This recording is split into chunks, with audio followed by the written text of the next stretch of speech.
Okay, so welcome to today's class. We want to continue from where we had stopped yesterday.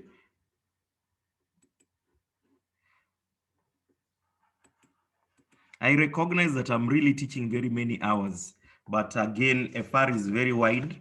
And also thanks for the effort you are putting so that we improve on our FR.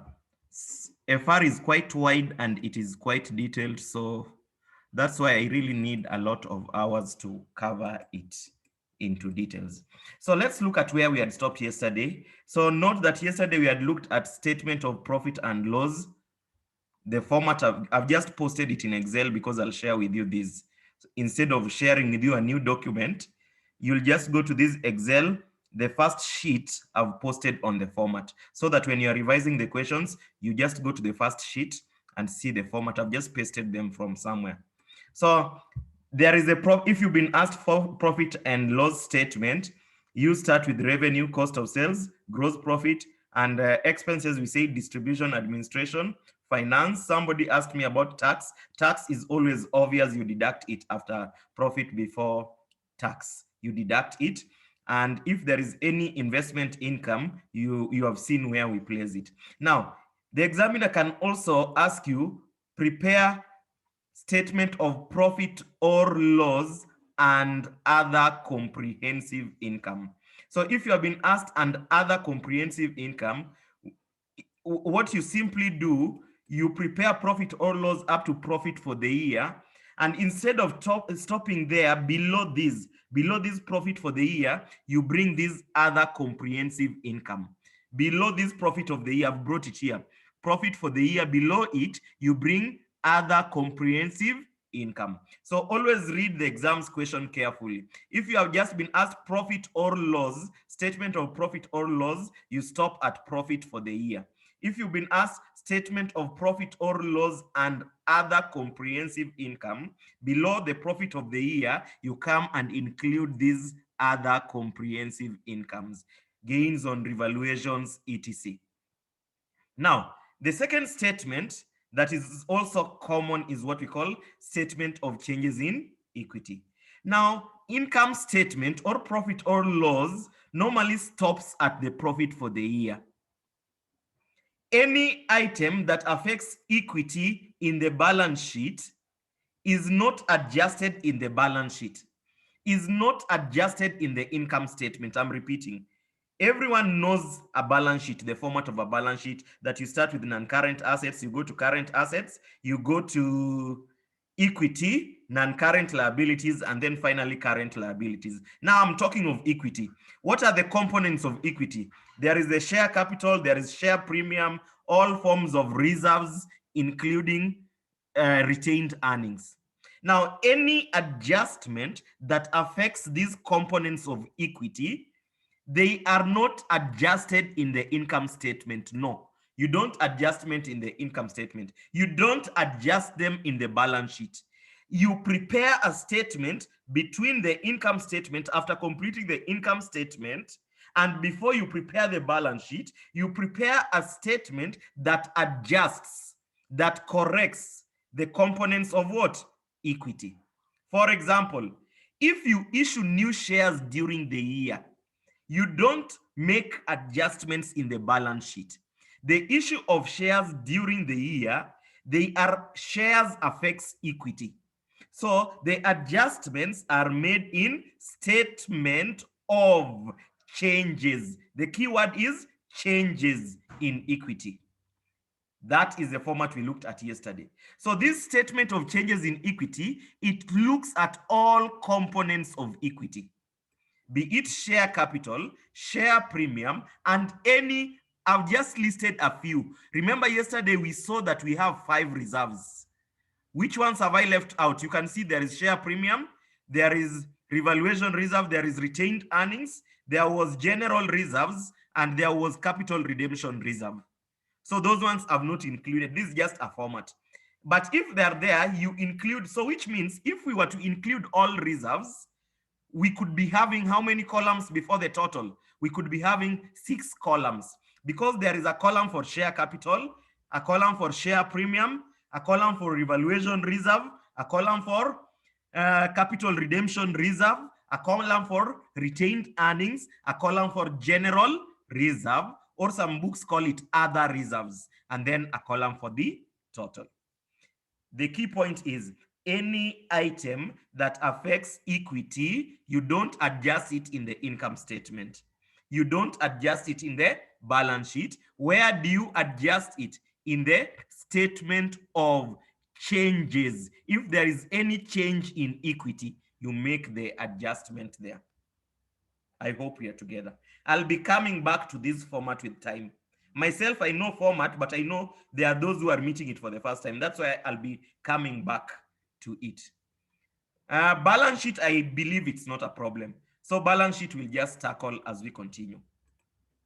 Now, I want us to cover for this morning, today, I want us to cover 3 examples. Example 1, which is in the notes. Example 2, it's a new example I've just created because there was some additional information. Example 2 is not in the notes. The example 2 I want us to cover is not, I know the notes has got example 1 and example 2. That example 2 in the notes, you will meet it somewhere. So what I want us to cover today is example 1 in the notes. I will give you another new example, and then I'll also look at June 2014 question 3C. I just hope we will complete the 3 examples. That is what I've planned for today, for the morning session. Any other questions we will cover when we create time. Now, then straight away, let's go to example 1. Please, if you have never covered company accounts, published accounts, take note of example 1. It helps refresh your memory on how to prepare financial statements. So please kindly let's look through this. It is in page 114 of your notes. The example in page 115, I'm not covering the one in it. It's like example 1. So it's almost the same. I'm not covering it. So let's look at this question. If you have your notes, you can read it from your notes so that you save time. Let me increase the size so that it looks bigger. I know there are some people using their phones.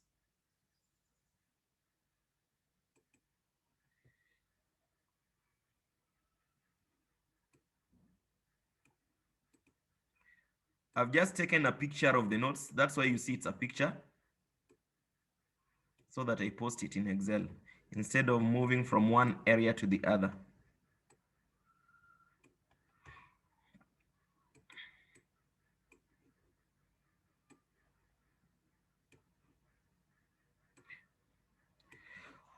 Okay, the example reads, Prepare statement of profit or loss for the year ended 31st March 2019, for the year ended 31st March 2019, and statement of financial position. Now, what I've not included there is statement of changes in equity, but let us include it. So remember, we will also include statement of changes in equity. So let's read these and read it carefully. The following trial balance has been extracted from the books of Inyanje Limited as at 31st March 2019. So a year that ends in 31st March 2019, that year starts in 1st April 2018. That year starts in 1st April 2018. So let's read through. There is administrative expenses. There is interest paid. Paid, not payable. Paid. The key word there is paid. Now, this paid normally goes to statement of cash flow. So called up share capital. Now, this is where financial accounting is important. If you read the notes I've shared with you, if you read that chapter 7, I've looked at what we call classes of capital. That is just, I've just brought that from financial accounting. There is what we call classes of capital. When we look at classes of capital, we always have what is called authorized share capital. We have what is called issued share. Just read the notes. They are somewhere, I think it's in page one of the company accounts, page 1 or page 2, where there is share capital. So there is classes of share capital. There is always authorized share capital. There is always what we call issued share capital. There is always what we call paid up share capital. Paid is always the last one. Let me repeat. Number 1, there is always authorized share capital. Number 2, there is always what have I said? Issued share capital. Number 3, there is always what we call called up share capital. And lastly, there is what we call paid up share capital. Now, when you read those notes, authorized share capital is the share capital that you are allowed, legally allowed to issue. For example, when you are doing an IPO for the first time, maybe you are allowed to issue 1 million shares. But you decide that what you are legally allowed to issue, you may not issue all of it. So you decide that out of the 1 million, I will only issue 500,000. So that in future, I may issue the balance that is remaining. Because I'm legally allowed to issue how much? I'm authorized to issue how much? 1 million. Now, that amount that you are authorized, that is not the amount that appears in the balance sheet. No. What you issue is also not the amount that appears in the balance sheet. Out of what you've issued of 500,000, maybe you have told the shareholders that instead of paying me the 500,000 that I've issued, I'm in need of 80% of 500,000. This 80% of 500,000 is what is known as called up. What you have asked the shareholders to pay, is what is called up share capital. Called up share capital is what appears in the balance sheet. Now, you may have asked the shareholders to pay 80% of 500,000, which is 400,000. You may have asked them to pay 80% of 500,000. So issued is 500, but you have asked them to pay how much? 80% of 500. 80% of 500 is 400, if I'm not wrong. So that is what you have asked them to pay. What you have asked them to pay, what is it? What is the name? It is known as what? Called up. Called up is 400. That is just an example. Now, sometimes shareholders, buyers are very tricky. You tell them that I need 400,000, but they may not afford 400,000 immediately. Maybe they decide that they can only afford 300,000 immediately. What they pay immediately, what you receive from them, is known as paid up share capital. Paid up share capital. So what appears in the balance sheet is known as called up. What the shareholders give you, what the buyers give you is known as paid up. So remember what appears, but go and read on that page. My notes are highly summarized just to help you in reading. So all in all, at the end of the day, this is what is called share capital. So you can even ignore the word called up. I just wanted to explain that because it is already in your notes.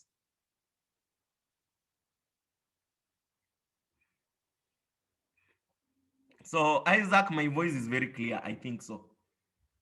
Although I'm almost losing it. So let's continue. So there is dividends. There is cash at bank and in hand. They have been combined.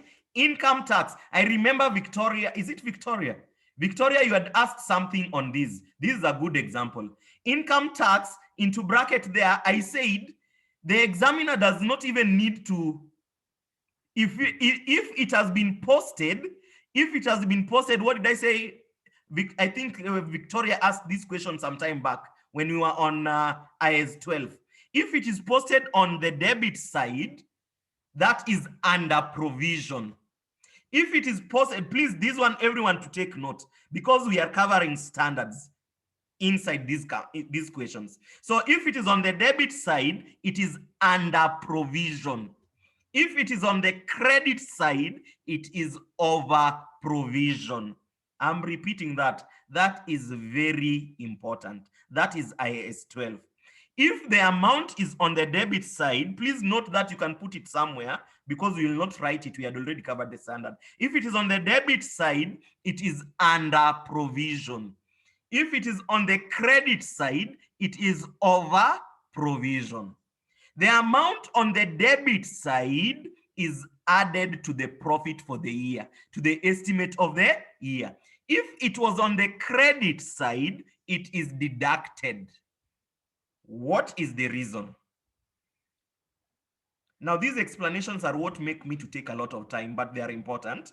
What is the reason? You see, if an item appears on the debit side, it means it's an additional expense.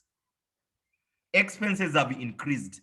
If it appears on the credit side, it means expenses have reduced. Remember, if it is under provision, you add it to the expense of the year, to the estimate of the year.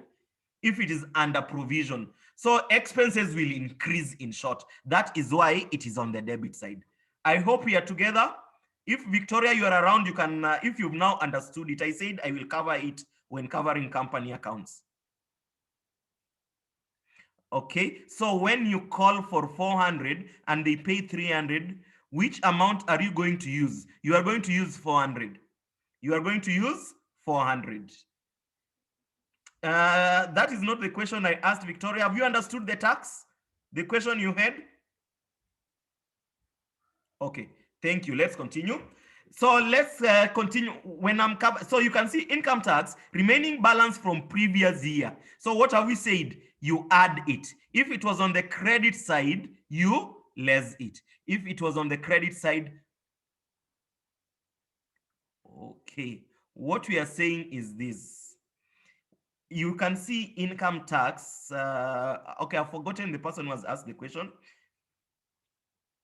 So income tax, remaining balance from the previous year.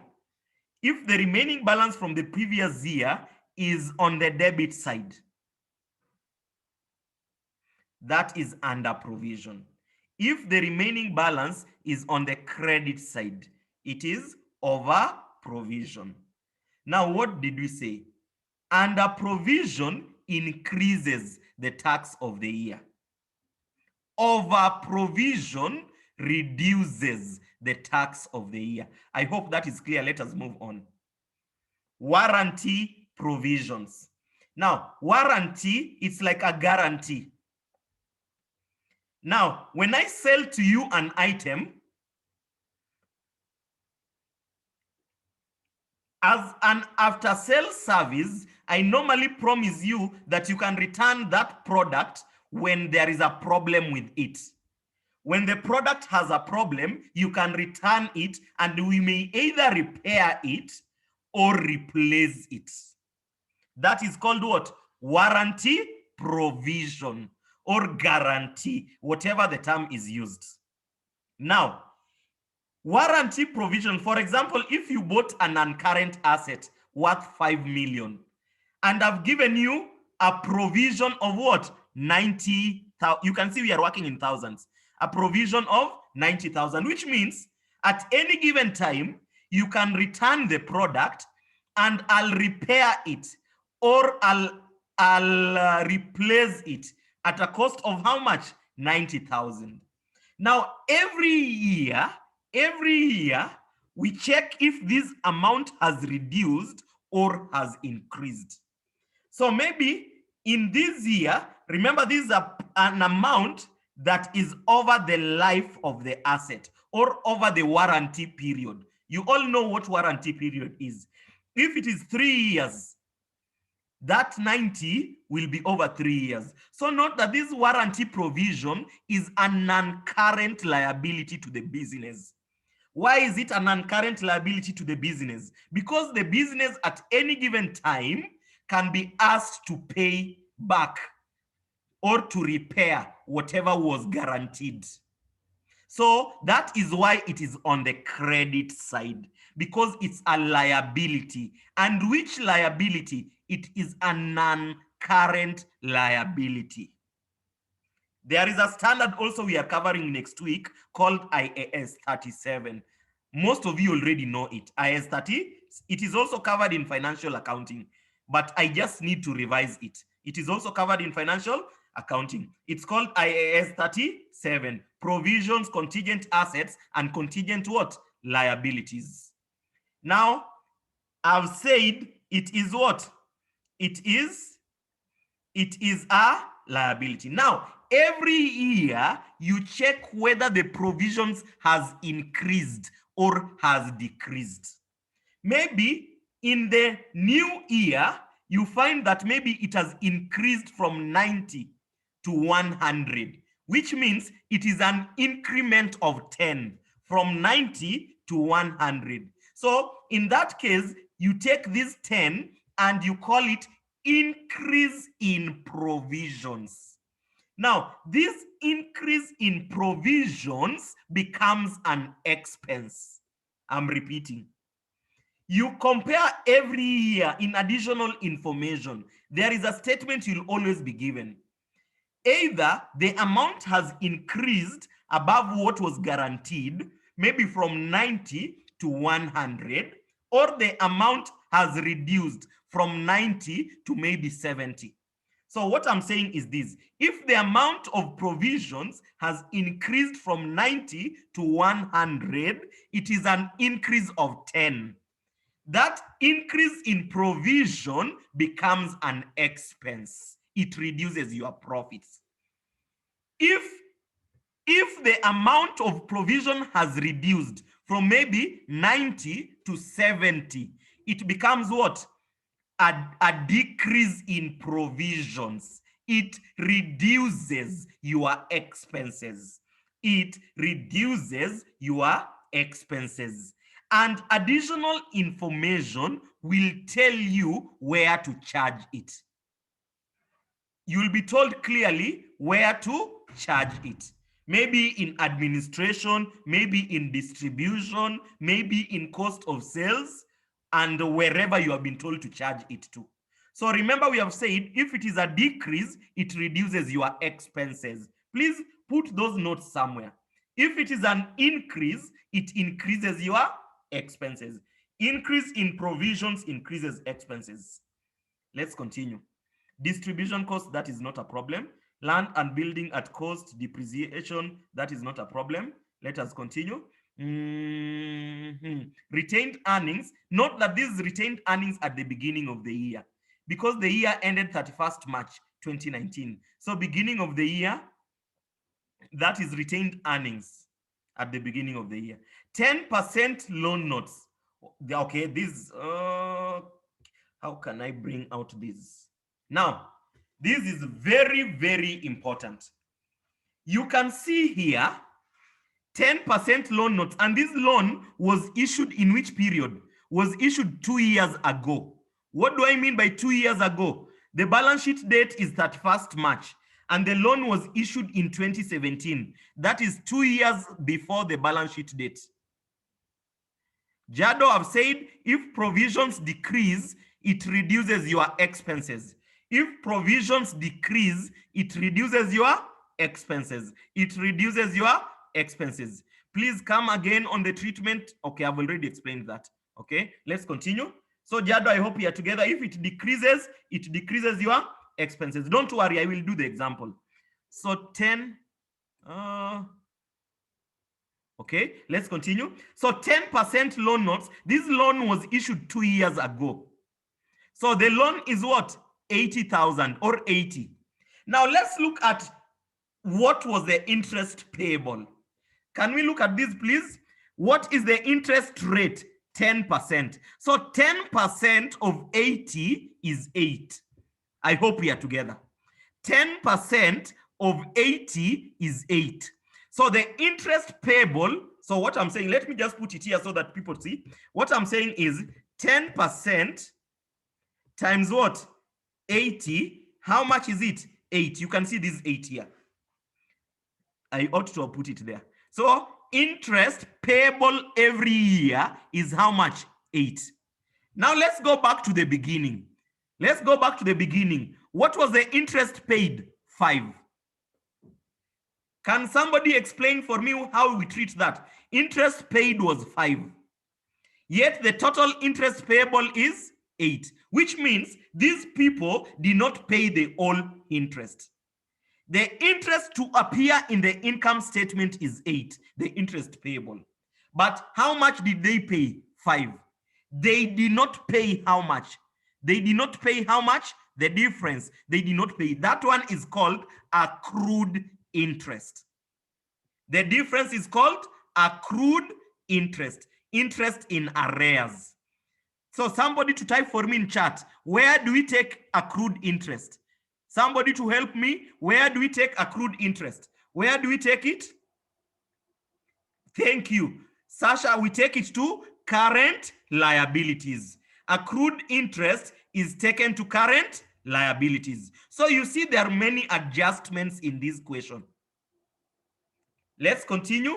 Purchases, that is obvious. Sales is obvious. Inventory at the beginning of the year. This is opening inventory. Okay. Oh, that was very straightforward. There is another example. The second example I'll cover, inventory is a bit complicated, but this one was fairly straightforward. Trade payables and trade receivables. I think I've explained everything in the trial balance. So let's go to the additional information. Inventory at that, this was very straightforward. I hope the second example is more complicated. Which page? Which page is this question in the notes? Please, somebody help answer that question. It is page 114, page 114. It is in page 114 of your notes. Okay, let's continue. Okay, building and plant and machinery are depreciated on straight line basis, assuming no residual value at the following rates. At the following rates. So next you are being told, on cost, building, the depreciation is 5% straight line. Plant and machinery, it is 20%. There were no purchases or sales of non-current assets during the year. So we will not prepare any disposal account. We will not prepare any disposal account or any machinery. Remember, from the statement of cash flow, you know how to prepare disposal account, and you also know how to prepare the PPE account. PPE account, opening balance, debit side, closing balance, credit side, any new purchases, debit side, etc. Cash paid, credit side. Sorry, cash paid, debit side. Cash received on disposal, credit side, etc. We had already covered statement of cash flows. So let's continue. The depreciation, this is important. Number 4 is important. The depreciation charges for the year ending 31st March 2019 are to be apportioned as follows. So you will have to calculate depreciation, and then once you have calculated the total depreciation, you apportion it following the rules you have been given there. 60% goes to the cost of sales, distribution is 20%, administrative expenses is 20%, income taxes for the year, so income tax for the year is 135. Remember, the trial balance is in thousands. Now, what do? Somebody to explain for me the accounting treatment now. The estimate of the year is 135. So you will take this 135 is what will go to the balance sheet. I'm repeating, 135 is what goes to the balance sheet as a current liability. What goes to the income statement? 135 plus 10. 135 plus 10 if it is on the debit side. If it is on the credit side, it is 135 minus 10 if it was on the credit side. But it is on the debit side, so it will be 135 plus 10. Next, the 10% loan notes was issued on first, okay, we have already seen that, and is repayable 5 years from that date. Is repayable 5 years from that date. So what does that mean? We have already covered IFRS 9. This is IFRS 9 application. This is not convertible. It is not convertible. So if it is not convertible, the working is very easy. If it is convertible, you must get the liability component and equity component, and you also get the accrued. But if it is just this one, you only get the accrued. You know, accrued is 3. The accrued goes to current liabilities. The 8 goes to income statement, etc. The year end, this is IAS 37 now. What I've just explained, additional information 7 is IAS 37, provisions. So the year end provision for warranty claims has been estimated at 75,000. Warranty, okay. Before I read the next statement, what does this read? The year end provision for warranty claims has been estimated as 75. What was provision for the year? The one brought forward was 90. But the estimate of the year is 75. Is it an increase or a decrease? You can type in the chat. Increase or decrease? Increase or decrease?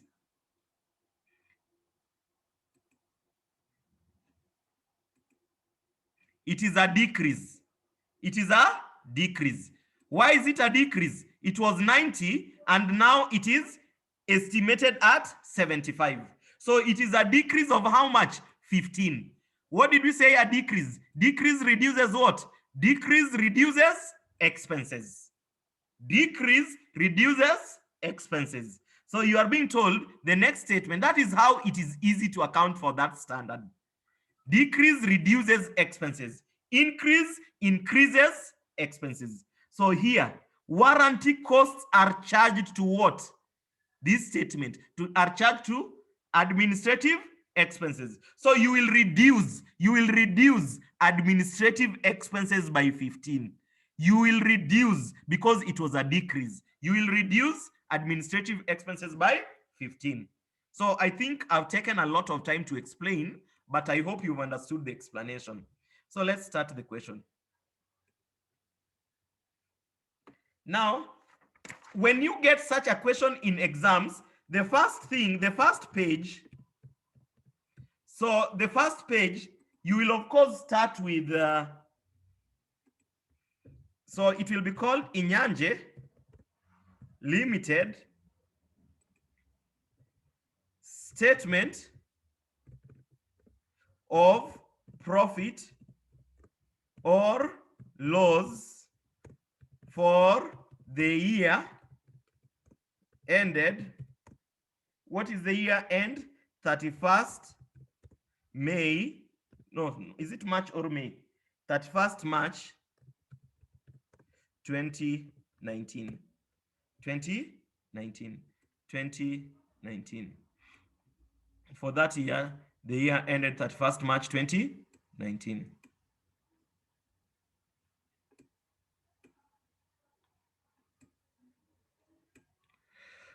Okay, so we were working in thousands. Let me just, I know it is, okay. We were working in thousands.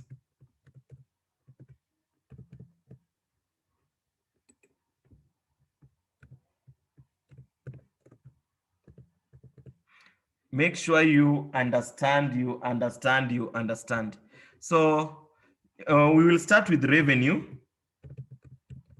After revenue, what do we go to? We go to cost of sales. Please don't show opening inventory.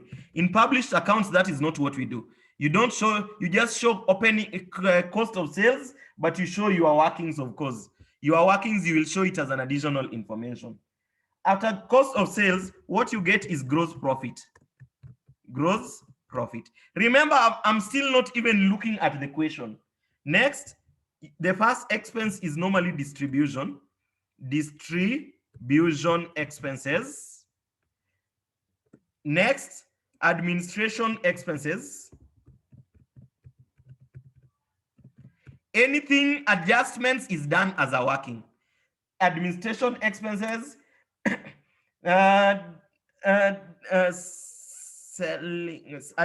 selling costs are part of cost of sales. Selling costs are part of cost of sales. Administration, and then what did we say? You get, after that, you get the equivalent of profit before interest and tax. The equivalent of profit before interest and tax. What did we say we call it? Profit. It's called profit from operations. Profit from operations. So that when I start workings, I'll just be posting them. And then after profit from operations, this is profit before interest and tax, is what is called profit from operations in published accounts. Next, what do you always less after that? Finance costs. Finance costs, the interest. Finance costs. Finance costs. And we said the whole 8. It is payable, the whole of the 8. Next, we have profit before tax.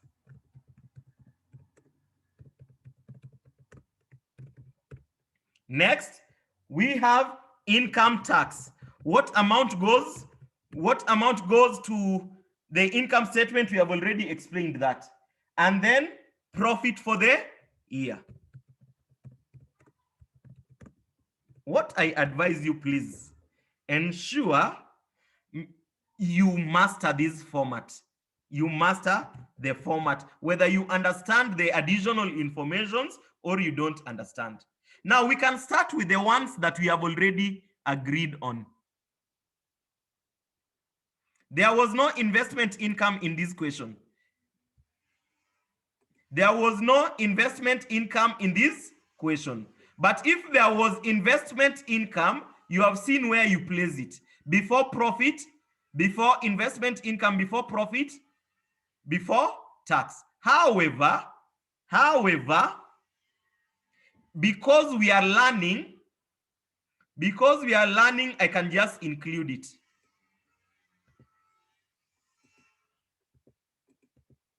Because we are learning, I can just include it. Investment income. But I'll just straight away put it there. It is not there. But we are just including it because we are learning. So remember that is not there. It is missing. And then we have profit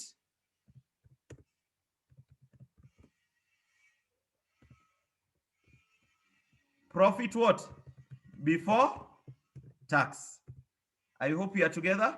And then we have income tax. I hope you've understood that.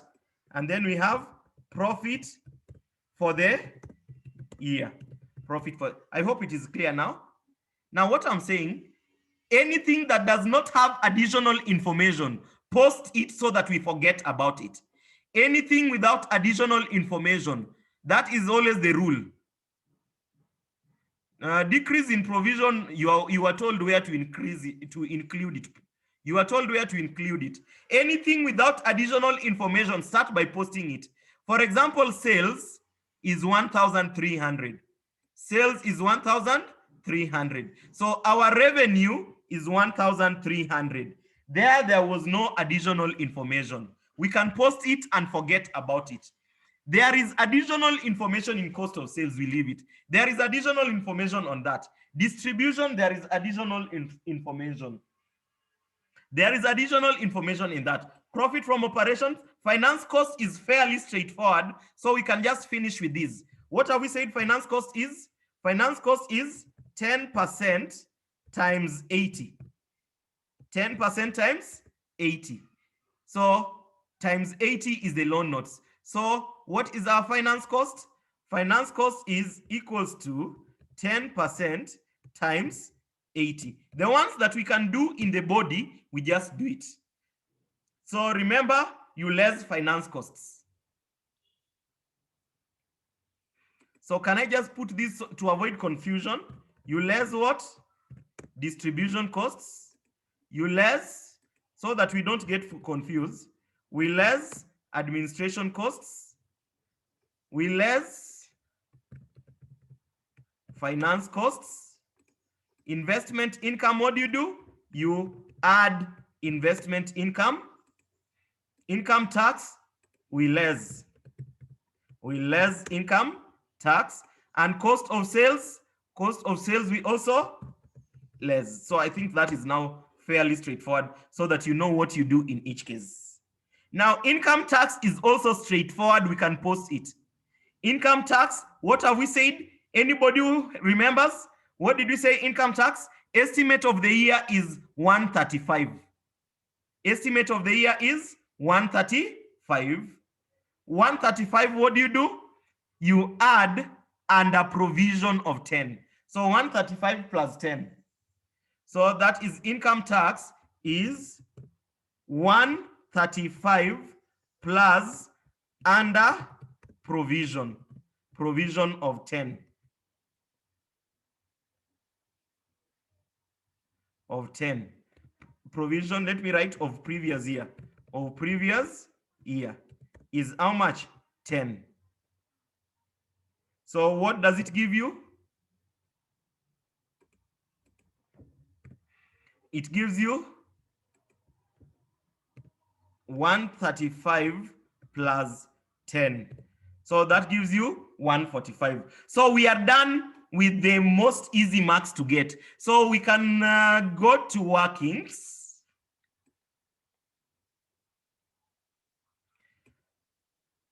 Before I go to working, let me just finish all formats and then I'll go to the workings, so that we look presentable, our work looks presentable. If there was gain on revaluation, those other comprehensive incomes you included there, etc. So other comprehensive, maybe let me just put it because I don't know. Other, in future they can be there. Other comprehensive incomes, if it was there, you include it. But we don't have it here. Gains, stroke, losses on revaluation, sorry, on disposal, etc. Gains or losses on disposal, and name it. On disposals, on revaluation, etc. So these ones, they were not, okay, no, it's not included because I said here, statement of profit or loss. Statement, so it's not supposed to be there. It's supposed to be there only if it is statement of profit or loss and other comprehensive income. Sorry for that. This should not be there. If there was the word other comprehensive income, you include it. Other comprehensive income, you include it. Okay, let's go to the second statement. Second statement is Inyanje Limited statement of changes in equity for the year ended 31st March 2019. Now, what did we say? You start with share capital, share capital. Next, you go to share premium. Share premium. Always master the format. Next, you go to if there is any revaluation reserve, you post it there. If there are any other forms of reserves, you post. Maybe retained earnings. Retained earnings. Maybe, let me call the remaining one other reserves. Other reserves, general reserves, etc. Other reserves, you also post it. The format is very important, please. And then you have your total. You have your total. So here we'll start with retained, not really retained earnings. We call them opening balance at the beginning. Instead of writing at the beginning of the year, let's just write the date at 1st April 2018. So opening balance at 1st April 2018. You check share capital. These ones you check in the statement. So what was the called up share capital? You can see it was 200. You come and post 200 there. Share capital was 200. Let's look for share premium. Share premium, this business was not really having share. If you see, you tell me so that I don't conclude. Share premium, share premium. Share premium is not there. So if it is there, you post it. If it is not there, is there any revaluation? Maybe they were using cost model and they were not revaluing. Is there any revaluation? It is not there. So there is no revaluation. It is 0. Is there any retained earnings brought forward? Somebody can see retained earnings. Yes. Retained earnings as 1st April is 270. 270. Retained earnings is 270. Other reserves. Is there any other reserves? General reserve, etc. There is no any other reserve. There is no any other reserve. So what is the total? The total is addition of all these. This plus that, plus that, plus that, plus that. So that gives you the total is 470. Now, you make any adjustments that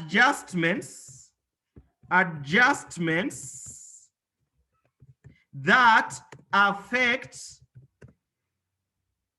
retained earnings of previous period.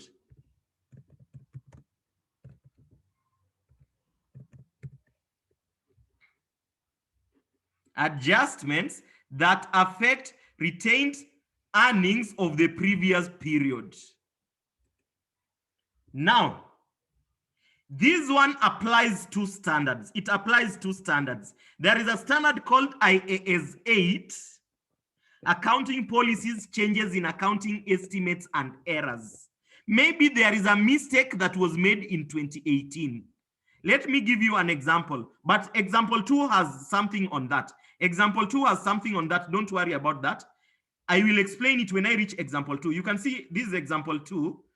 Inventory in December was valued at 1 while doing the inventory count errors. So this is IAS 8. So example 2 has got IAS 8. I was just picking examples that test on different standards. So you make any adjustments that affects profits of previous periods. These adjustments, we will see in the course of the week, they are either corrected prospectively or retrospectively. The adjustments are either corrected prospectively or retro. Now, retro, these ones are the ones posted there. Retro, the ones that affects the profits of the previous year. Those are the adjustments that are made. Now you make them there. If it leads to reducing, if it reduces profits, you add it. If it increases profits, sorry, if it reduces profits, you less it. If it increases profits, you add it. And then once you get your total, so here we don't have any adjustments. We don't have any adjustments. So what we get next is called adjusted opening balance. Adjusted opening balance. So how do we get adjusted opening balance? It is that addition. You add everything there. So that is called adjusted opening balance. Now, once you have adjusted opening balance, you now come and account for any other items that now affect the profit of the year. Any item, not profit, any item, make adjustments that now affects the equity. For example, if there was issue of new shares, remember I'm giving you a format. You are told IAS 33. If there was an additional information on IAS 33 or issue of new shares, if the shares were issued at a price more than the nominal price or par value, you will post the new shares there. You will also post the new shares there. And then, of course, you will get the total.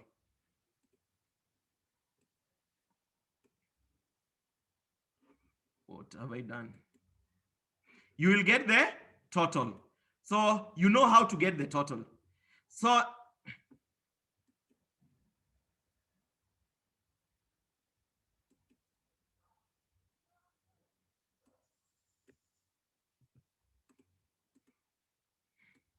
I'm just trying to work on something there. Just be patient.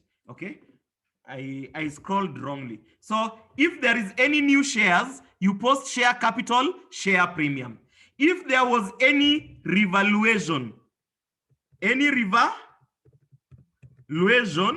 during the year or at the end of the year, and there is a gain, you post it there. Here, there was no revaluation. You post it there. So you must be very careful where the dash is. You post it there. If there is any transfer, maybe transfer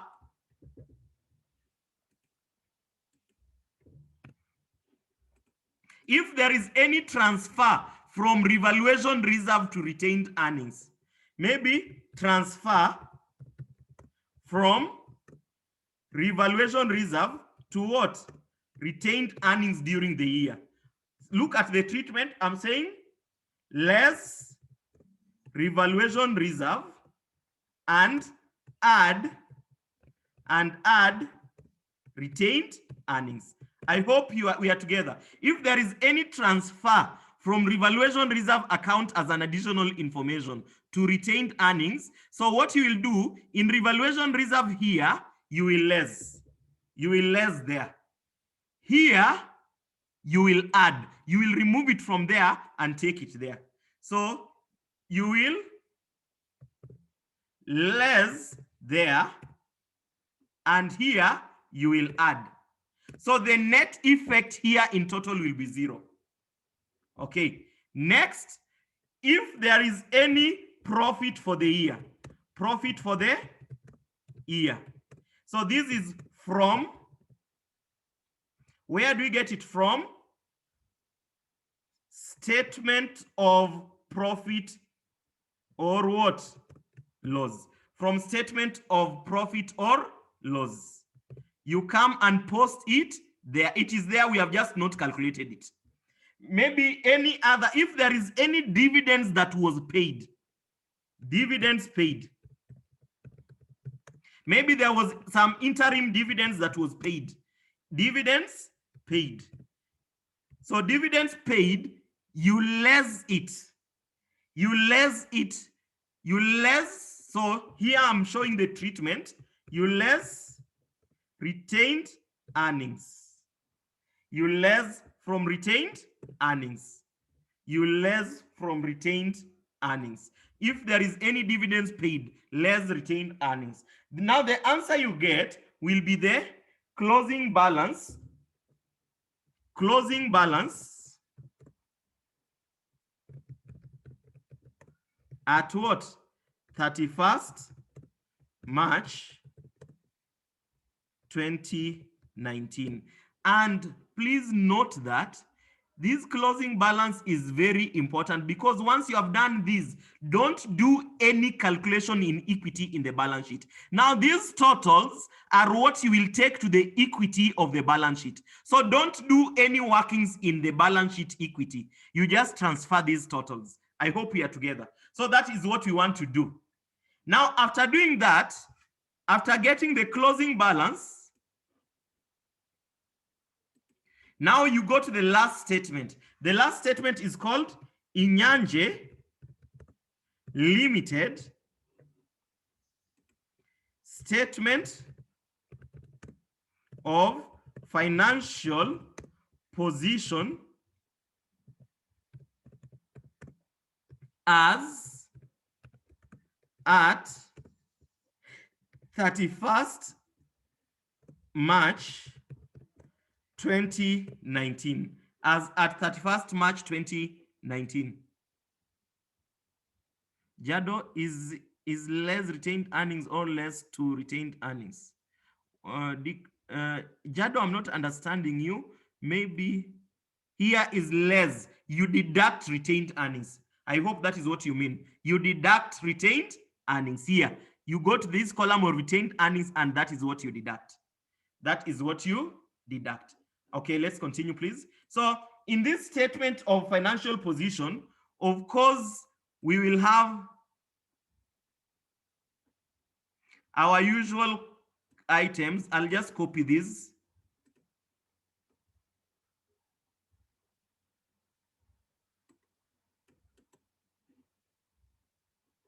So we have that, and then you start with non-current assets.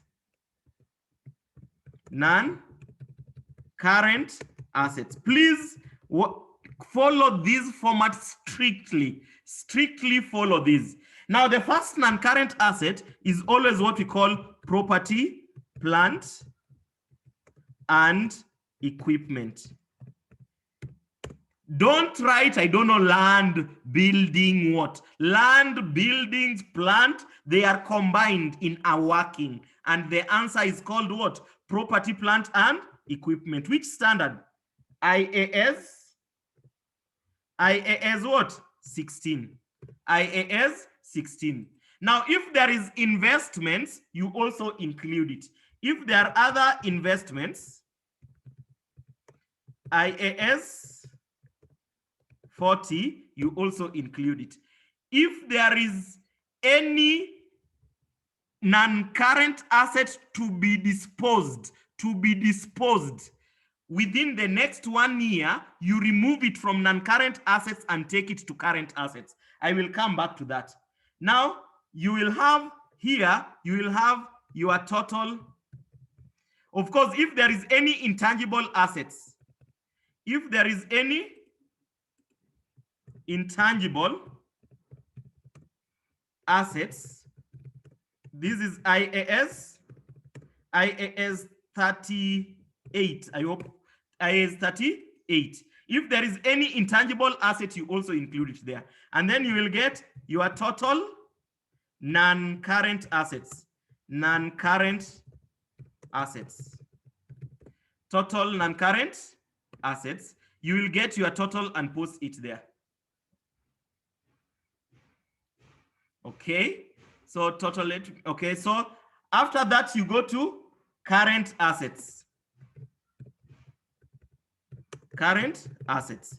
Now, current assets are arranged. Yesterday I said that. Current assets are arranged from the least liquid. From the least liquid to the most liquid. From the least liquid to the most liquid. We covered liquidity yesterday. So the least liquid current asset is inventory. Of course, inventory, there you follow IAS 2 principles. IAS 2 principles. Receivables, if there is any prepaid expenses, if there is any prepaid expenses, you include it there. And then if there is any cash at bank, and cash in hand. Sometimes they are combined together, so I can decide to combine them together. Now, these figures are put there, and then you come and get your total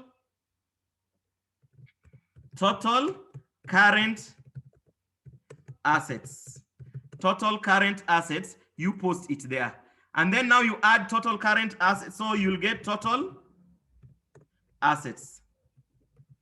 So you will get your answer there, you under your total assets. Okay, and then now you go to equity. Please take note of this: equity and liabilities. You know, it is very difficult to teach those who are exempted and those who are not exempted. So I'm really trying to balance. Those who are exempted have a lot to learn. Those who have covered it are even seeing that I'm wasting time. But now in your class, majority are the ones who are exempted. That's why I'm taking time. In your class, majority are the ones who are exempted. Equity, you get your equity. Now, equity here, I've said you don't do any calculation. These totals here, are you seeing these totals here? These are the totals you come and transfer. These are the totals you come and transfer without making any change. So I'll come and transfer those ones. So I'll just write them the way they are. Share capital.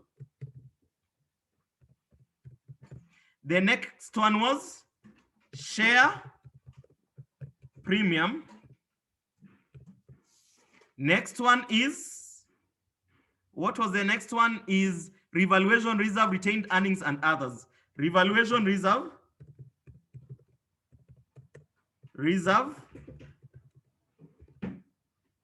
Next we have retained earnings, other reserves, etc. And then you'll have total equity. Total equity. Total equity. Yes, I'm just trying to, okay, thank you. Yeah, accrued income. I know, okay, I'm aware, okay, accrued income here is prepaid expenses. Accrued income also comes there, but it is very rare. But if there is any accrued income, it's also a current asset. Please write that somewhere because I've already moved on. I've already moved on. If there is accrued income, you also put it there, okay? Let me just add it. Let me just add it. So if there is any accrued income, whenever you have a question, just ask in the chat. I'll put it. Accrued income is put there. Accrued income is part of current assets. Okay, let's continue. If you have a question, you just ask. So this gives you total equity. Total equity. We will come back to it.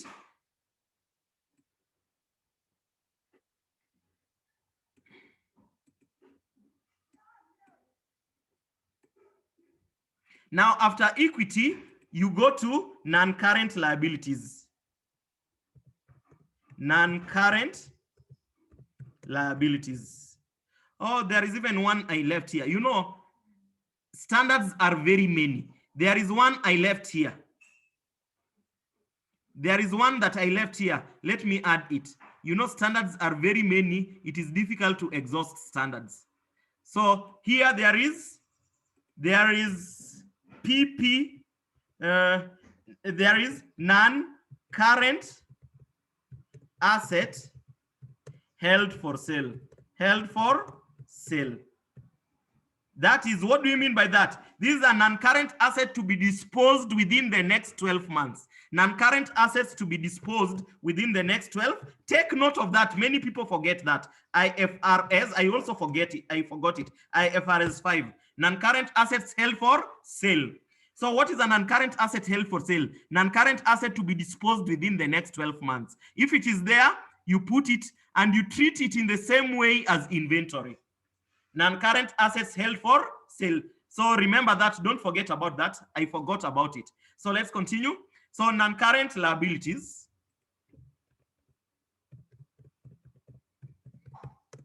Non-current liabilities. So under non-current liabilities, again, you list the usual non-current liabilities.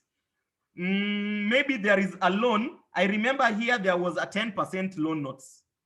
There was 10% loan notes. You remember the 10% loan notes? That one we can automatically even post it. There was provisions for warranties. There was provisions for warranties. Okay, preference. Okay, okay. You all know that preference share capital comes here. It comes there if it is irredeemable. If it is irredeemable, preference shares, you just take it to equity. If it is redeemable, it comes to non-current liabilities. I'm repeating. But if you don't understand, just put it under equity. Remember, we cannot exhaust everything. We cannot exhaust everything. So if there is preference shares, it comes to equity. We are together? If there is preference shares, it goes to equity. Rarely at your level, it is very difficult to distinguish between redeemable and irredeemable. If it is irredeemable, it is in equity. If it is redeemable, it is non-current liability. What figure to put in non-current assets held for sale? This question did not have non-current assets held for sale. You'll need to know the value, the fair value of the non-current assets held for sale. The fair value of the non-current assets held for sale. The amount you will receive if you dispose the non-current assets. The amount you will receive if you dispose the non-current assets. So the rule is, in non-current assets held for sale, even though it is a non-current asset, you treat it in the same way as IAS 2. What is the rule for IAS 2? Inventory should be valued at the lower of cost and net realizable value. The rule is the same also for non-current assets held for sale. Non-current assets held for sale should be valued at the lower of cost and net realizable value. Lower of, let me put it there, lower of cost and what? Net realizable value. Non-current assets should be put at the lower of cost and net realizable value. Thank you for that. I think you have understood that. Next, provisions for warranties. This you already know that it was 75. I can even automatically put it there. 75. This one you had already seen, it was 75. It reduced to 75. Next we have, you can have other government grants. So if there is any government grants, if there is any leases, government grants, this is IAS 20. If it is there, only if it is there. Leases, if it is there. IAS, please, this format is very important. IFRS 16, etc. So I'm just choosing a few. You put them there. So here they were not there. So in this question, they were not there. So you don't need to bother with them. So you will have your total non-current liabilities. Remember, okay, there is also an important one which you should not forget. Deferred what? Deferred tax. Deferred tax IAS what? 12. Deferred tax, you also don't forget about it. When you are revising, don't forget about it. So what you get is total non-current liabilities. Non-current liabilities. total non-current liabilities. You bring your answer there. Next, you have current liabilities. I cannot exhaust all standards, so I'm just putting the most common standards in exams. What figure to put in non-current sale for sale if the entity uses cost model and the non-current asset is fully depreciated? If the entity uses cost model and, you follow the rule of IS2. Joseph, you follow the rule of IS. Please, the person writing on the screen, stop writing on the screen. So you follow the rule of IAS2. Lower of cost and net realizable value. So in that case, cost. I've not said net book value. I've said cost. Joseph, are we together? Cost, not net book value. I've said lower of cost and net realizable value. Joseph, if you've understood, your question is very important. If you've understood, you say yes. Costs, you compare cost to the net realizable value, not net book value. Remember, cost minus accumulated depreciation is net book value. You use cost. You compare cost to the net realizable value. What is net realizable value? The disposal value. So how government grant belong to non-current or is increase in profits? Hey, Gaspard, allow me not to explain that. That is a whole standard. So Gaspard, what I can advise you, as if you don't have the Excel sheet on government grants, go and look for the Excel sheet on government grants and see what goes to non-current liabilities and what, that is the only advice I can give you because it was a whole topic. Just go ask somebody for the Excel sheet on government grants. Ask somebody for the Excel sheet on. So next, trade payables. I've really talked a lot now. Next, we have government grants, IAS 20, leases, IFRS 16, etc. Dividends. Which dividends do we put here? Dividends. Please take note of these. Dividends here proposed. Don't write the word, okay, proposed. In other words, which dividends? Not yet paid by the end of the year. End of what? The dividends that has not yet been paid by the end of the year. I hope you've understood that. Income tax, not yet paid. In other words, accrued. Not yet paid, accrued. If there is any,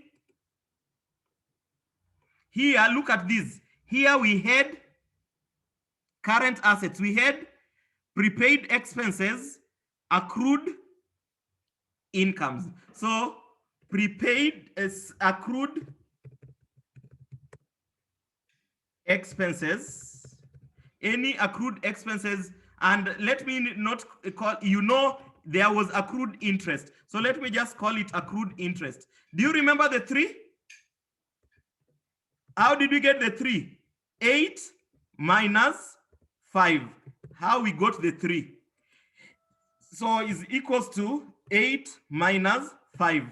That one we had already looked at it. If there is any, here we had, look at this, here we had accrued income. So if there is any prepaid income,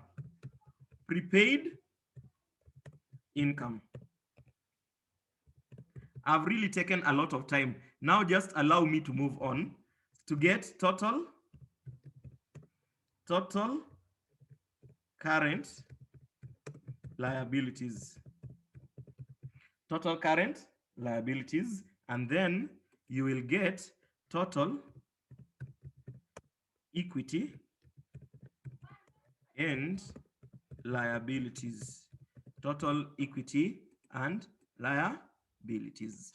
If you can master that format, I'm very sure you can get at least 60% of marks, 60% of marks in group accounts if you can master the format. Take your time, please. Take your time to master the format. You can easily earn 60% of marks by only mastering the format. Because if you master,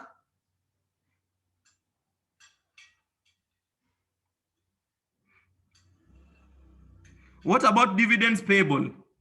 What do you mean by dividends payable? Dividends payable is the total. So dividends payable is the total. Dividends payable is the total, and that one goes to statement of changes in equity. Now, please take note. So dividends paid goes to statement of changes in equity.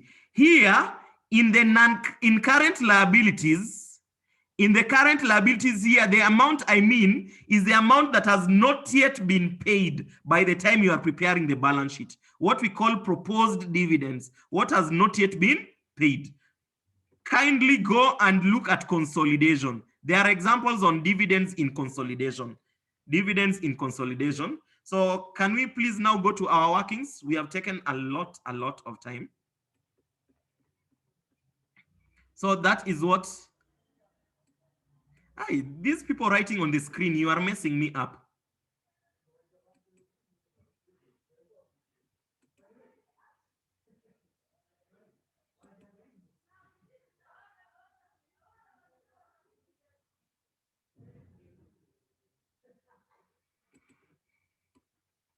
Please, these people writing on the screen, you are messing me up. Avoid writing on the screen, please.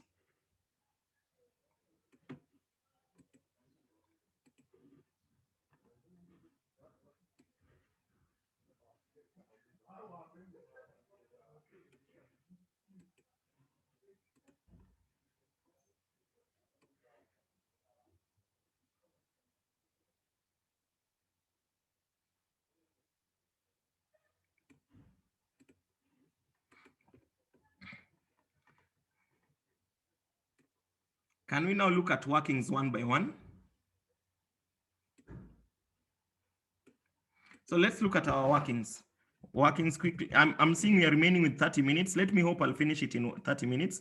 Workings. So in the first working that I want us to look at is additional information 2.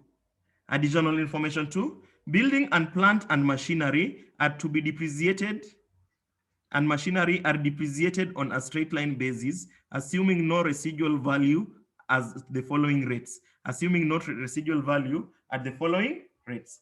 Assuming no residual value at the following rates. So we can have an additional information. Our first additional information will be on property, plant, and equipment. Working 1. Property, plant, and equipment. Please take note of what I'm doing here. Property, plant, and equipment. That is IAS 16. Property, plant, and equipment, IAS 16. Property, plant, and equipment is IAS 16.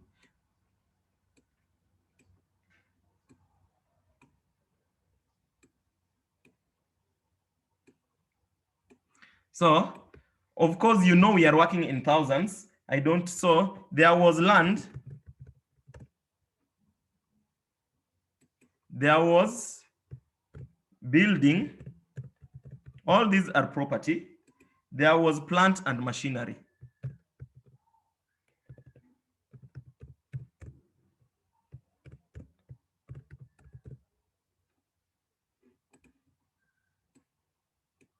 And then we will have the total.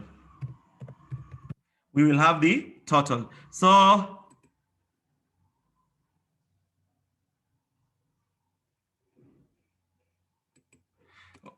okay, so that is what we have in that case. So you will look at the cost of the item, Of course, cost brought forward, cost of the item. Remember, we are working in thousands. I don't need to say that. Depreciation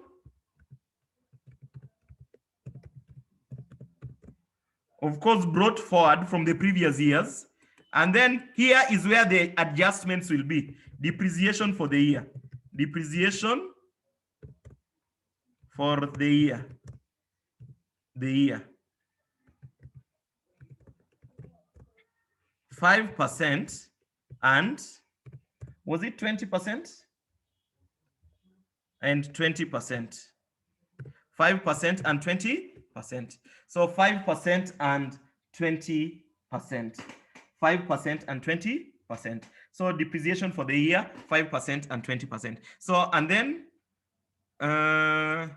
you will have next, we will have netbook value. Netbook value. Netbook value is the what we call carrying value.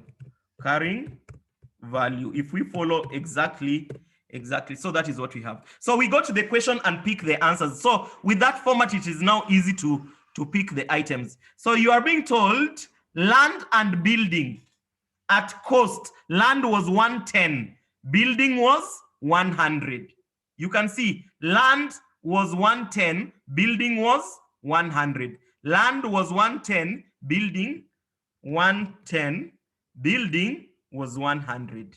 Land is never depreciated. You know, everyone knows that. Land is never depreciated. Land is never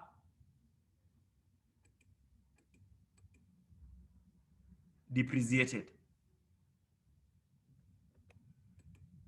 Okay, let's continue. Land is never depreciated. So plant and machinery. Now, land and building, the accumulated depreciation was 48. Land and building, the total was 210. Out of 210, 110 was for land. I hope everyone is following. Building was 100. So when you take land at 110, building at 100, it gives you 210. Now the accumulated depreciation at the beginning of the year, that is what is brought forward, is 48. 48 for land and building. But remember, building is what is depreciated. Land is never depreciated. So accumulated depreciation brought forward is 48 for building. 48 for building. So building depreciation brought forward is 48. Let us continue.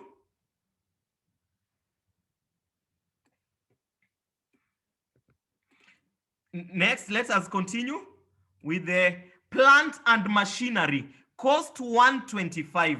Cost is 125. Depreciation is 75. Brought forward, of course. Depreciation at the beginning of the year is 75. I'm repeating. Plant and machinery, the cost is 125. Depreciation at the beginning of the year is 75. Accumulated depreciation. So 125 and 75. 125. So 125, and this is what? 75. You can see that. Now, what is the total? The total is this plus that plus that. You get your answer. You can scroll it down. You can scroll it down once you have got your total. Okay. What if there is a new acquisition of PPE? Now, what if there is a new acquisition of PPE? You'll just write here, purchase of PPE. Maybe you put it there. If it is building, you post it there. If it is building, you post it there. But you bring it before you account for depreciation. Before you account for depreciation. I hope you have understood. If there was a new purchase, you bring it there. This is actually called movement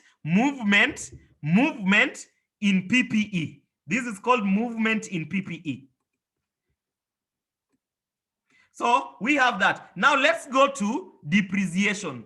What were you told? What were the rules of depreciation? Look at the rules of depreciation. Let's come here and see on straight line, building 5%, plant and machinery 20%, building 5%, plant and machinery 20%. So I'll start with depreciation of building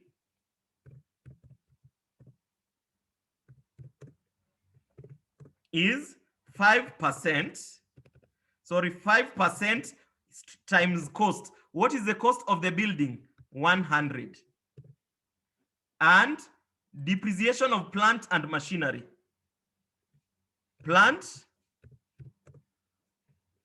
and machinery is 20% times 125. You can see that 20%. Now, these are depreciations. So let me move them forward so that you know they are part of depreciation, so that you don't confuse them.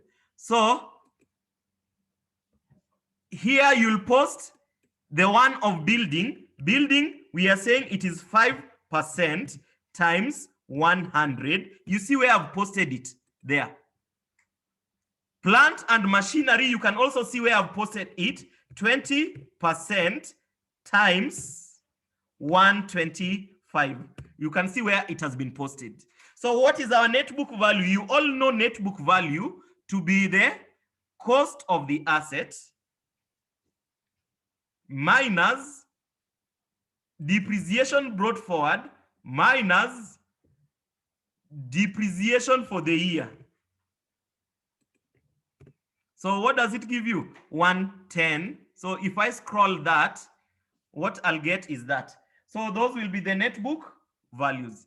Now these are the net book values. So please let us be careful, see where I'm taking these items and also take them in exams that way.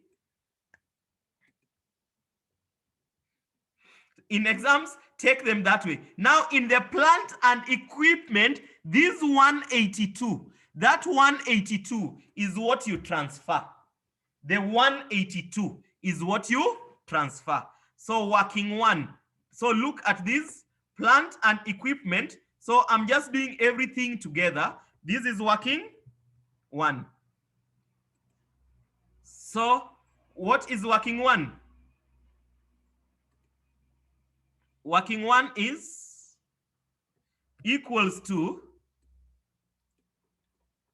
182. I hope you have all seen. It is that total, the carrying amount, and then there was no investment in this question. There was no intangible assets. If it is there, you put it. So what is the total? The total is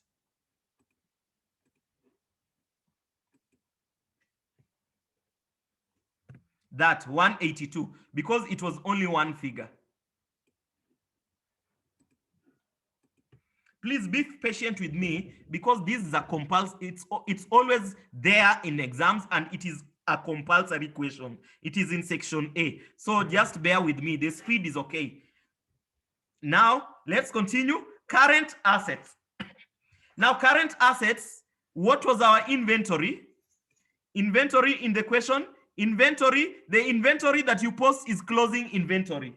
Current assets inventory that you post is closing inventory. The inventory that you post is closing inventory. You can see it's 250. 250, we are working in thousands. So you see I'm putting it in the inner column. Non-current assets held for sale, there is none there. Receivables.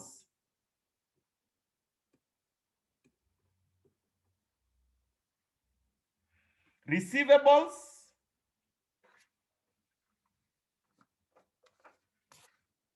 I'm looking for receivables.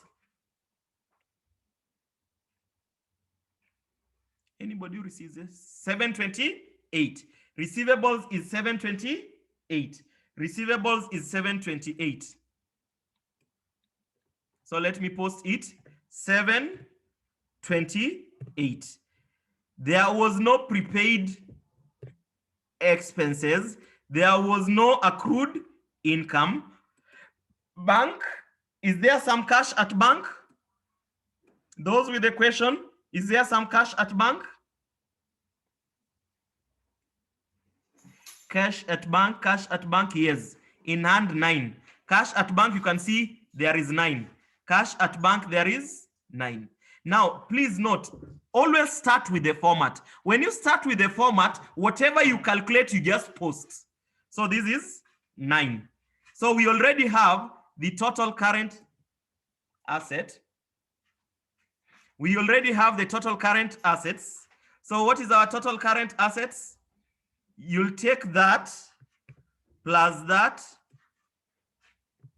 plus that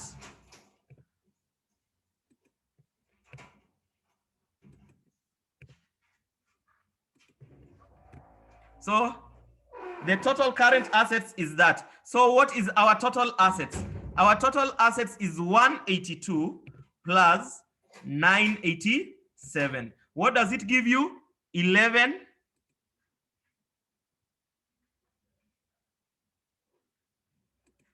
Yes, this is called it's both called cash at bank and in hand. If we follow what is written there, cash at bank and in hand. But if they are separate, you separate them. Here they have been combined. If they are separate, you start with the bank, is when you go to the hand. So let's continue. So the rest we cannot do without making adjustments in here. So let's continue with our working so that we can finish the adjustments now.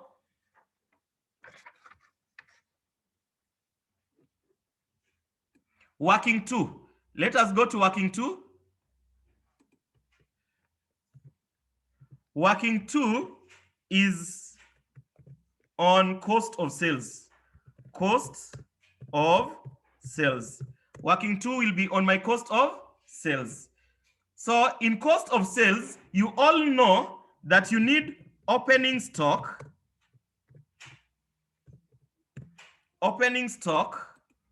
You need to add purchases. You need to less closing stock. And then you were given some rules here. What rules were you given? I hope I will not leave out anything. The depreciation charges for the year 31st March are to be apportioned. Cost of sales will account for 60% of depreciation. So 60% of total depreciation of the year. 60% of total depreciation. So add 60% of depreciation of the year. That is working 1. Working 1. 60% of depreciation of the year. This we already have it, which is equal to depreciation of the year. It is equals to 5 plus 25. Depreciation, you can see that, times what? 60%. So I hope you can see that. Working 1. The depreciation of the year is this. 5 plus 25. So you add that. So somebody can straight away give me the answer. So straight away somebody can give me the answer is equals to 5 plus 25 times 60%. 18, thank you. 18. Now, opening stock. Did we have opening stock? Somebody to help me. Did we have opening stock?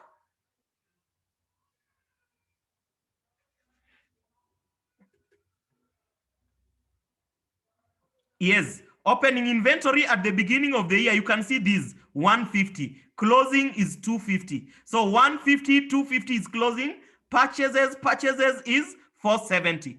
So opening 150, purchases 470. 150, 470, 250. 150, 470, 250. You know, now I'm trying to cram. 150, 470, 250. I'm not very good in cramming. 150, 470, and yes, 250. 250. So what is our cost of sales? Cost of sales. What will be our cost of sales? Cost of sales is equals to 150 plus purchases minus closing stock plus 18. What do we get? 388. So 388. 388. So this becomes your working two. So you can see the way published accounts are easy.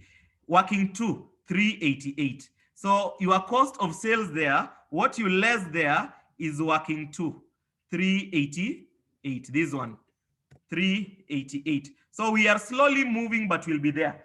So this is working two.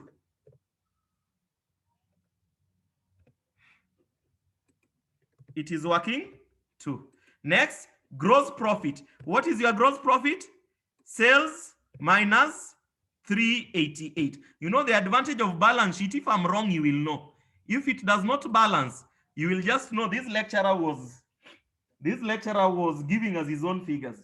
So next, we go to distribution. I think distribution, I can just do it here because depreciation is fairly straightforward. Distribution costs are 240. Look at this, 240, so that I save my time, and 20% of depreciation. 240 plus 20% of depreciation. Distribution is 240 plus 20% of depreciation. I can do it there because it is not complicated. 240 is the plus 20%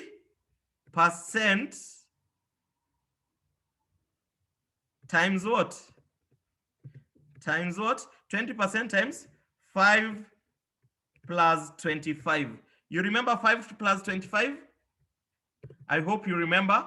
5 plus depreciation of the year. 20% of depreciation of the year goes to distribution costs. So how much is that? So this is working one. I think it was from working one. Working one. It was from working one. So how much is that? Is equals to 20% times 30 plus 240. 246. I'm seeing charts are increasing.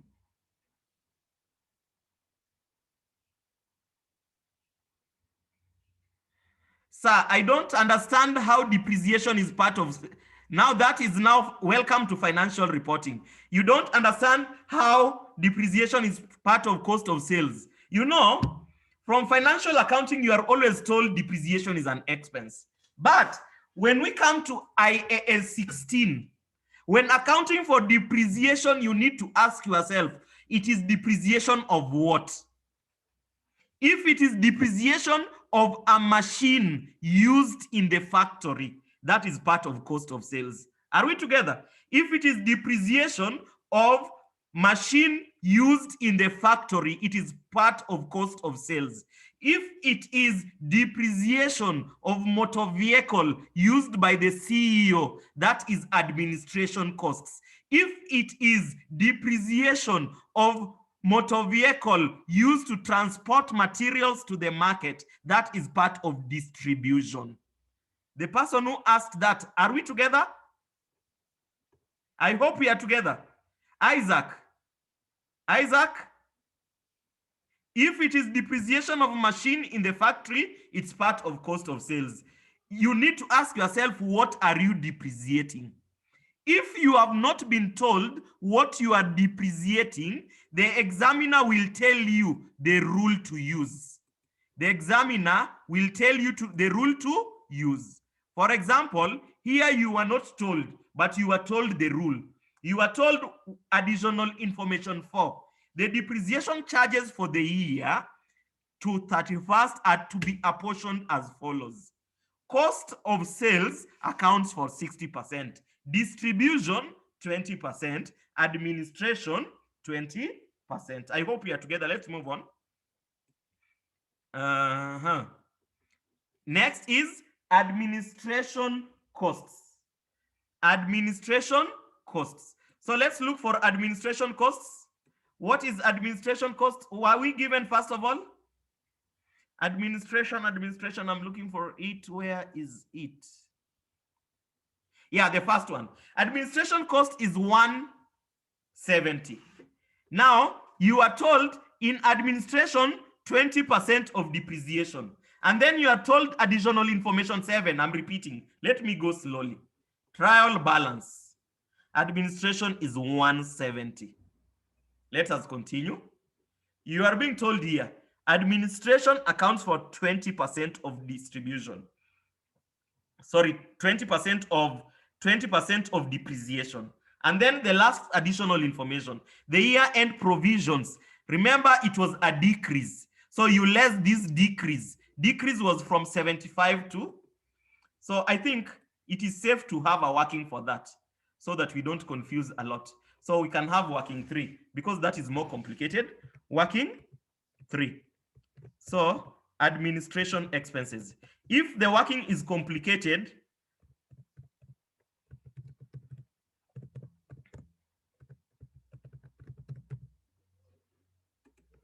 so I'll start with add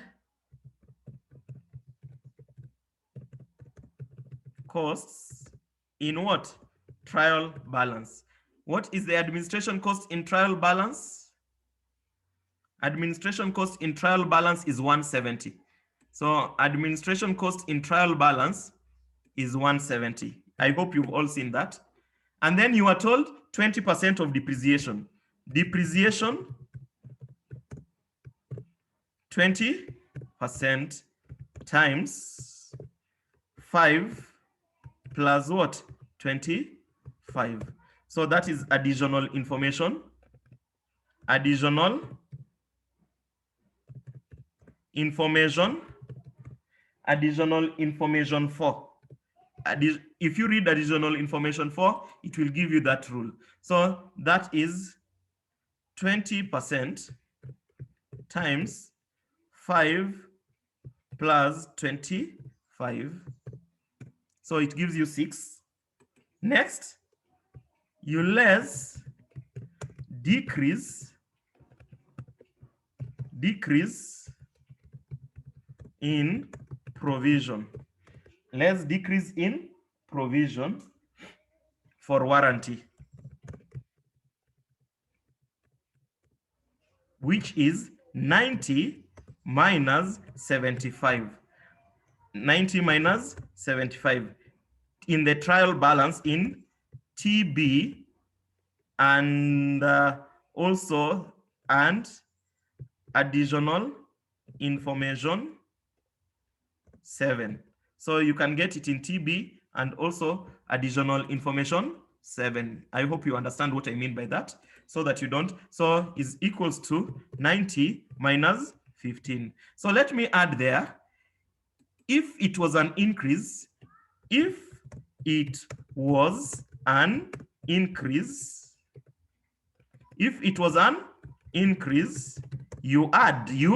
add, so that when you are revising, you also remember that. So what is the total administrative expenses? Total admin expenses. Total administration expenses is equals to 170 plus 6 minus. Oh, so, okay. I understand. Decrease was 15. So decrease was 15 is equals to 90 Thank you, thank you, thank you, thank you. 90 minus 75, not minus 15. Thank you. It is one, it could not have balanced. So it is 161. Thank you for those who have mentioned that. Thank you, thank you, thank you. So that gives you working 3. So working 3 goes there. So look at this. Working 3. Administration is working 3. Working 3. So how much is working 3? 161. Remember, if it was an increase, you add. If it is a decrease, so what is our profit from operations? 912 minus 2 minus 1. What do you get? 508. Minus investment income was not there. So,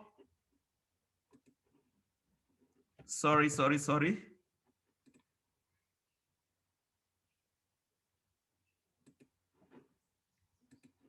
Okay, so what is the profit before?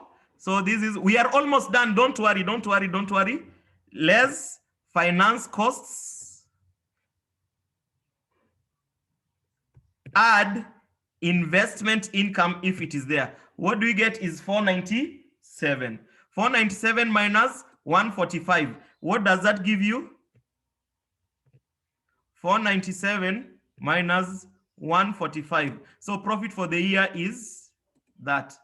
Profit for the year is given. So profit for, oh, we are done with that. So we are done with these. 352 is our answer. So profit for the year, look at here, 352. I also bring it. Do you see profit for the year? Here.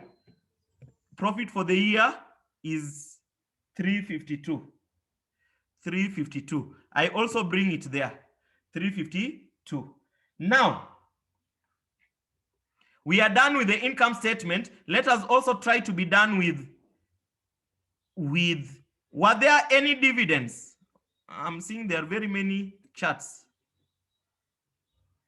Thank you. Okay, thank you. I've already corrected what you are saying there. So dividends, was there any dividends anywhere? Can people check for me dividends? Yes. Dividends was how much? 6. So dividends, if it is here, it is an expense. Dividends what? Payable, which is an expense, 6. So 6. Dividends is 6. So you less dividends, 6.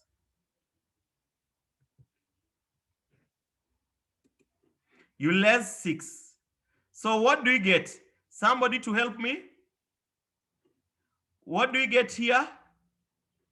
First of all, let me start with that. It is 200 plus that plus, is there any other thing that affects share capital? No. That gives you 200. Share premium, that plus any new issue. If it is issued at a market price more than nominal value, you put there, it is 0. Next, revaluation reserve, there is nothing there, so we go here. So retained earnings, 270 plus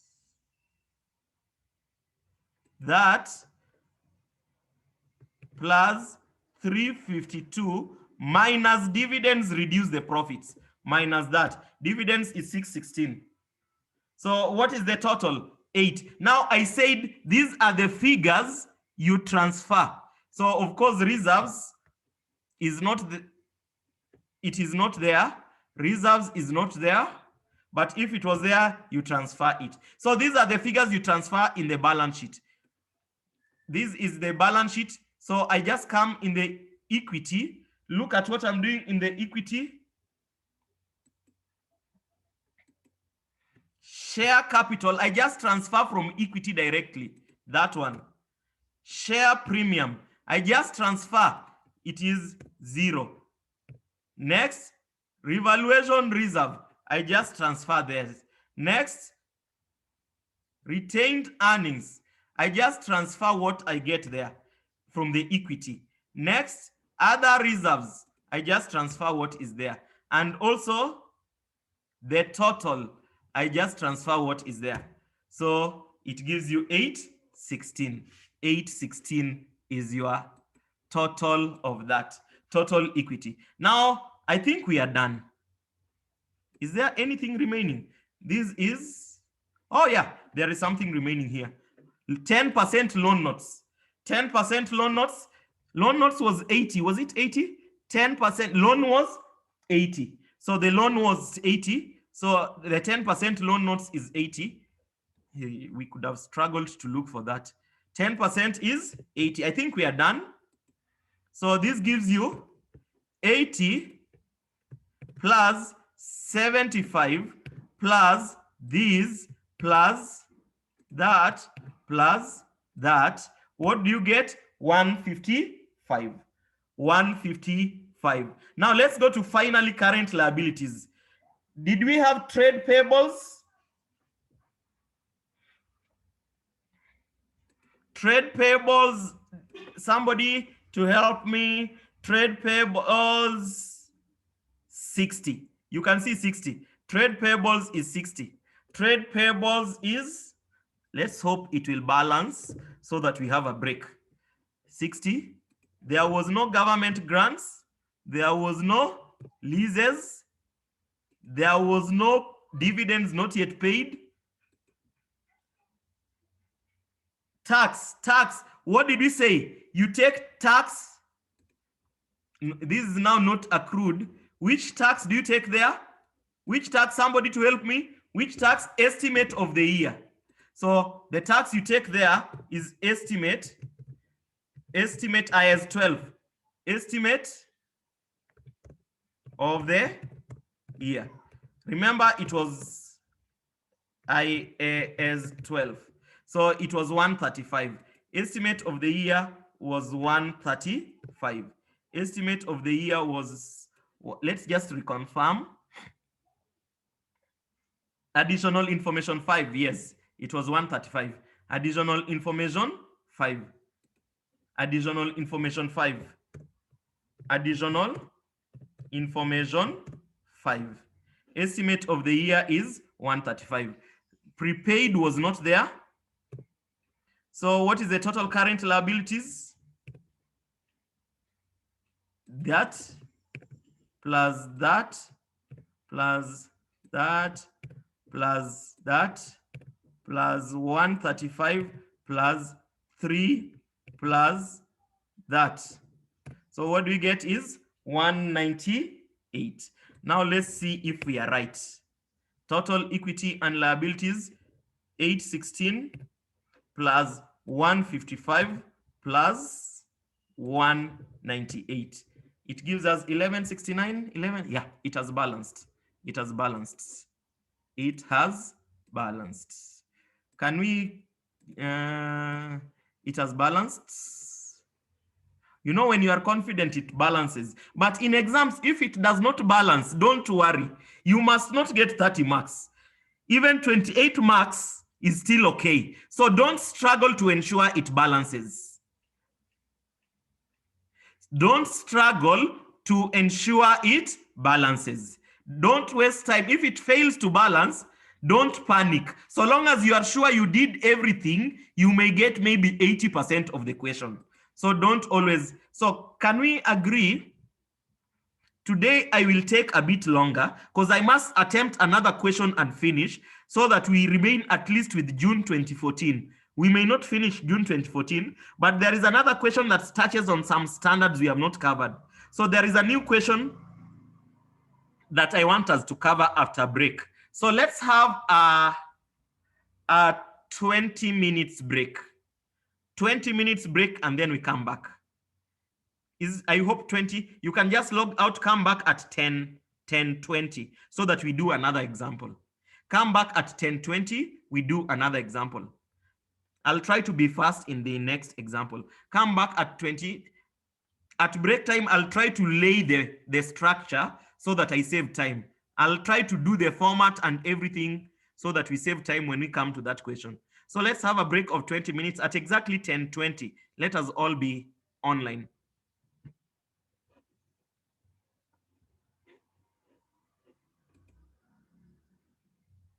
Break of 20 minutes. Please, let's go offline unless you have a lot of data.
Edith, you can share your tea.